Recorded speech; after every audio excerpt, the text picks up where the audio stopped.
Жалпы Москва жергесинде эмгектенип жүргөн биздин мекендештердин балдарына биринчи класс. Биринчи класс. Буну мектепке барат. Мектепке барат, ушул жерде Барат. күнүнө 3 ирет тамак берет. Зерикпейт, ар дайым бир нерсе менен машыгат. Же окуу менен, же болбосо мындай спорт менен. Советовали, потому что нормальная школа, арабский язык, английский, русский, там все учат они. Советовали приходить. Пайгамбарыбыздын кандай шартта жашаганын дал ушул кичинекейлерге көрсөтүп, динден көбүрөөк танытууну үйрөтөт экендар. Бул кабинет араб тил кабинети.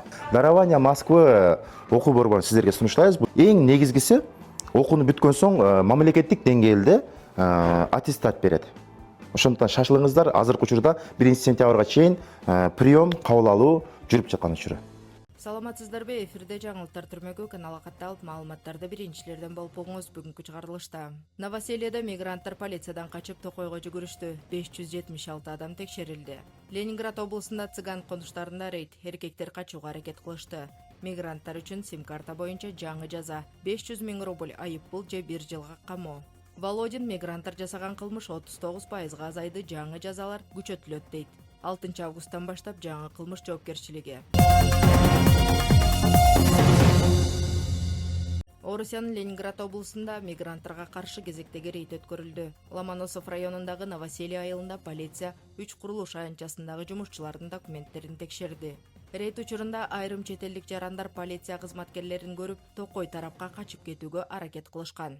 Полициянын маалыматына караганда операциянын жүрүшүндө жалпы 576 адамдын документтери текшерилген. Алардын 544-ü чет өлкөлүк жарандар. 20га жакын адам Ломоносов райондук полиция бөлүмүнө жеткирилген. Орусияга кирүү жана өлкөдө мыйзамдуу жашоо эрежелерин бузган адамдарга карата административдик протоколдор түзүлгөн. Буга чейин 78.ру басылмасы 46 айдын ичинде Ленинград облусуна Индиядан 7,5 миңден ашык жумушчу келгенин жазган. Чет элдик жумушчулар арасында эң көп талап кылынган кесиптердин бири технологиялык түтүктөрдү орнотуучу адистер. Рейдтердин күчөшү Ленинград облусунда чет элдик жумушчулардын документтерине жана миграциялык мыйзамдардын сакталышына көзөмөл күчөп жатканын көрсөтүүдө. Ленинград облусунда полиция Верхние Оселки, Ковалева, Янина 1 жана Янина 2 айылдарындагы цыган конуштарына рейд жүргүздү. Рейд учурунда 175 турак жай, 315 адам жана 187 унаа текшерилди. Полиция тургундардын документтерин миграциялык жана аскердик каттоосун, ошондой эле жарандык куралдарды сактоо талаптарынын аткарылышын текшерген. Үйлөрдөгү жашоо шарттарына жана жашы жете элек балдардын тарбиясына да көңүл бурулган. Полициянын маалыматына караганда рейд учурунда айрым аялдар кызматкерлердин көңүлүн башка жакка бурууга аракет кылып, рейдти токтотууну талап кылышкан. Ушул учурда бир нече эркек качып кетүүгө аракет кылган, бирок полициянын билдирүүсүндө алардын эч кимиси качып кете алган эмес. Рейдтин жыйынтыгында 6 административдик протокол түзүлгөн. Алардын 4-өө балдарды багуу жана тарбиялоо боюнча ата-энелик милдеттерди аткарбоого, 2-өө аскердик каттоо талаптарын бузууга байланыштуу болгон. Мындан тышкары жарандык куралдарды сактоо эрежелери бузулганы аныкталып, аңчылык мылтыгы, травматикалык тапанча жана 56 даана ок дары алынган. Жол кыймылынын коопсуздугу боюнча дагы 18 административдик протокол түзүлгөн. Алардын арасында айдоочулук күбөлүгү жок унаа башкаруу, каттоодон өтпөгөн унааларды колдонуу, балдарды ташуу эрежелерин бузуу жана камсыздандыруу полисинин жоктугу сыяктуу мыйзам бузуулар бар. Ошондой эле рейд учурунда унаадан 50 литр күчтүү спирт ичимдиги табылган. Анын мыйзамдуулугу жана келип чыгышы шек жаратып, бул факты боюнча териштирүү башталган. 6 августтан тартып Орусияда чет элдик жарандарга сим-карта берүүнүн эрежелерин бузган байланыш операторлору жана алардын өкүлдөрү кылмыш жоопкерчилигине тартылышы мүмкүн.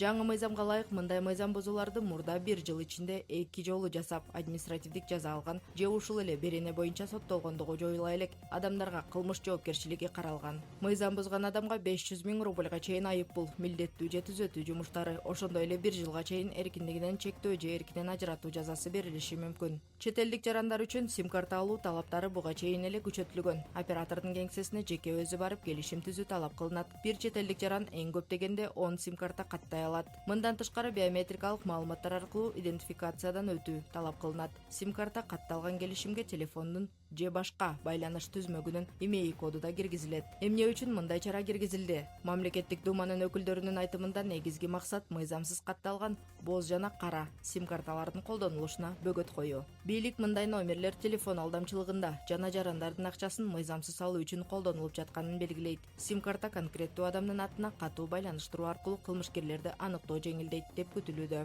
Ошентип 6 августтан тартып сим-карталарды мыйзамсыз каттоо жана берүү боюнча талаптар дагы күчөтүлөт. көрсөтүлөт. Өзгөчө буга чейин бир нече жолу административдик жоопкерчиликке тартылган адамдар үчүн жаза кылмыш жоопкерчилигине чейин жетиши мүмкүн. Орусияда чет элдик жарандар жана жарандыгы жок адамдар тарабынан жасалган кылмыштардын саны 2026 жылдын биринчи жарымында 39%га азайган. Бул тууралуу мамлекеттик думанын төрагасы Вячеслав Володин билдирди. Анын айтымында 2026 жылдын январь-июнь айларында Орусияга келген чет элдиктер тарабынан жасалган кылмыштар өткөн жылдын ушул мезгилине салыштырмалуу дээрлик 40%га аскатталган. Володин бул көрсөткүчкө акыркы жылдардагы киргизилген чараларда таасир эткенин белгиледи. Алардын бири чет элдик жарандардын өз атына каттай ала турган сим-карталардын санын 10 номерге чейин чектөө. Мындан тышкары алдамчылыкка каршы күрөштүн алкагында мобилдик түзмөктөрдүн, имей коддорунун маалымат базасын түзүү каралган. Бул база байланыш операторлору жана мамлекеттик органдар тарабынан жаңыртылып турат. 6 августтан баштап жаңы кылмыш жоопкерчилиги.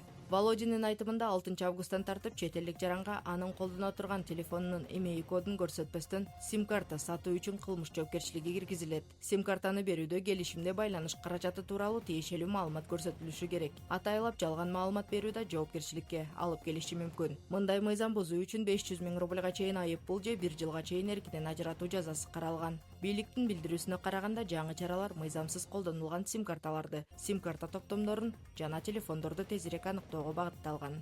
Негизги максат телефон аркылуу жасалган алдамчылыкты азайтуу жана жарандардын акчасын кылмышкерлерден коргоо. Кабарлар официалдуу МВД Россия сайтынан алынды.